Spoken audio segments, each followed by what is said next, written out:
Okay, open lang natin yung OneDrive sa lower right ng screen natin. Settings.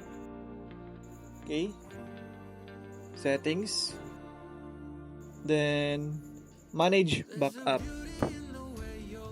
Okay, sa manage backup, i-disable lang natin tong tatlo. Sige. Stop backup sa documents, pictures, at desktop.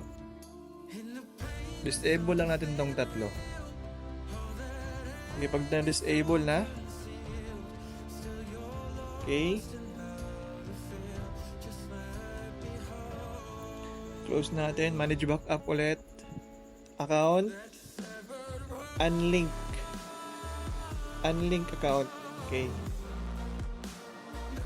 unlink na natin yung account natin, OneDrive natin. Okay,